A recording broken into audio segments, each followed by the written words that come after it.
Leyli Şamla söhbət edir. O Şamı necə təsvir eləyir Füzuli? Necə təqdim eləyir Şam? Şamın bir dənə gözü olur da.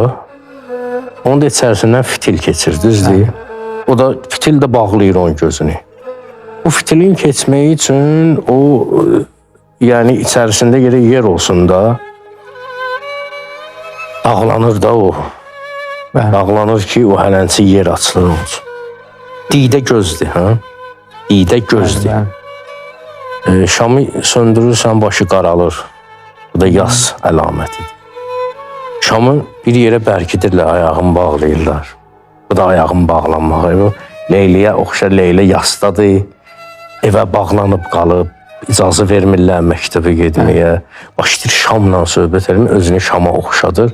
Deyir ki, ey didəsi bağlı, bağrı dağlı.